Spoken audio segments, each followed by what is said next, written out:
piss off. A sentence we have at least heard once in our life. Sometimes we are the nosy ones and annoy a person, and just for being so nosy we heard a sentence. But almost all the time we think we are the victim. Why? Well, because they didn't listen to us. They didn't pay at least 1 minute to our problems and our needs. And why didn't he do this? Because he is selfish and an arrogant asshole. And then we stand there for a minute and just think for a moment and think maybe this person has its own problems and needs. And one of those characters is Guts from Berserk. And I think you probably don't hate Guts from Berserk. I mean, he got the guts after all. Thank you. I know, I'm so funny, ha ha ha. But let's get back to the topic. I must say, I only read the first volume, or the first maxi band of Berserk. So I don't know his past, but I think I can decrypt it by using his dialogue and his actions and his thoughts. And after doing this, I found out that he is a swordsman who is cursed by a mark which allowed a demon to find him, and apparently he has a troubled past. After collecting all these puzzle parts, I was able to find out Guts' only flaw, or at least in his eyes. And this is his second-hand embarrassment. You might ask yourself, what the hell is second-hand embarrassment? To keep it short, you feel shameful for another person. Now you're probably wondering, in what situation has this occurred in Berserk? Well, let's take a look at some example where his second-hand embarrassment has led to not pursuing his main goal. To kill the 5 hands of God, or I don't know what they're called. Like I said, I just read the first volume. But what I know is that God thinks that his second-hand embarrassment is a fatal flaw, because his lie that everyone who is weak shouldn't be helped is challenged by this.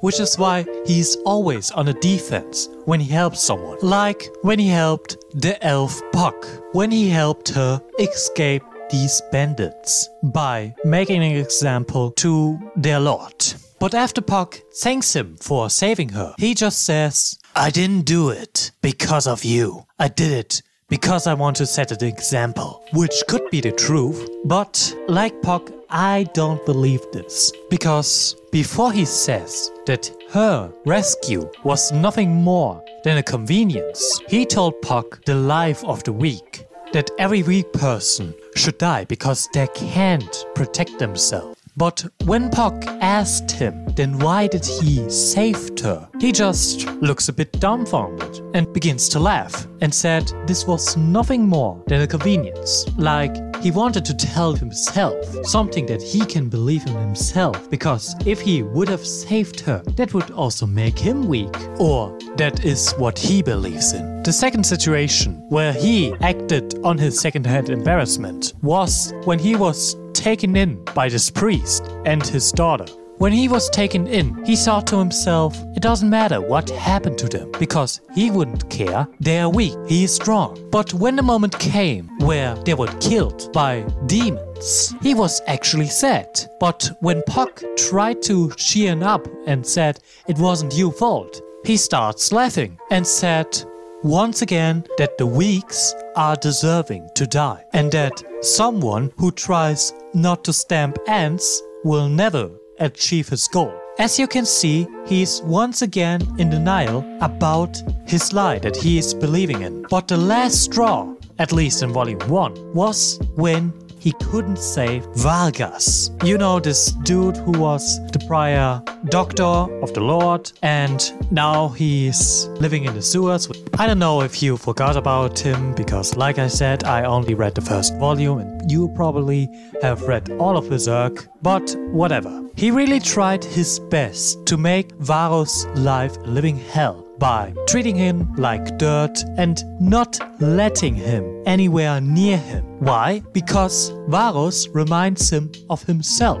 I don't know what happened to Guts, but when he was about to be executed, Guts remembered when Varus said that he was just a slave of his fear after all the Lord did to him, eating his body parts and killing his wife and sons before his eyes. And in this moment, where Guts reminds himself what Varus said, he touches his mark and remembers his past. Like I said, I don't know what his past is, but he realized in this moment that Varus was once again himself in the past, or even currently right now. A poor devil in a situation he can't escape. And he tries once again to deny this. He lets him die just to prove his lie. But after Varus is killed, he sees him everywhere. It was at the end so bad that he tried to make sure that he got a proper burial. But after he saw that his body couldn't get any rest, he killed those two guards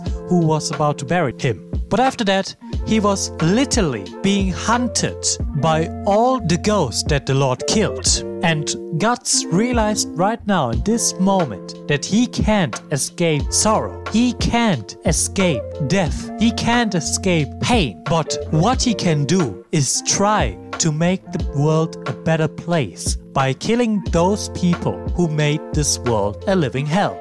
Which is why Guts ignored the lie for a moment and tries to kill the Lord. Or I don't know if this is going to happen. Like I said, I only read up to volume 1. Right now you're probably asking yourself, why should I care? It's once again a manga. Why should I care that Guts decided to go back and kill the Lord?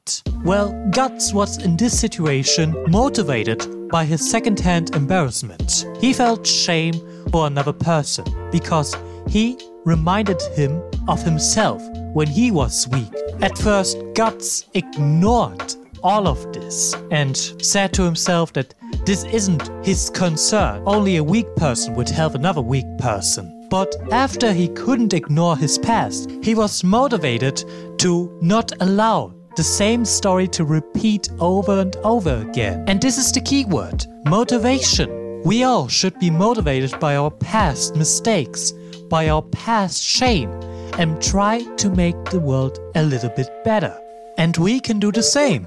We can either ignore the past and don't help people who are right now in the same situation, or we could help this person who is in the situation we were before. By doing that, we will make the world a little bit better. It's fascinating how a seemingly simple story about revenge can teach someone such an important lesson. But anyways, this was once again my newest video. I hope you liked it. And if you want, leave a like. And I will know if you like this video and I will make some other videos. But anyways, I wish you all a good day and bye bye.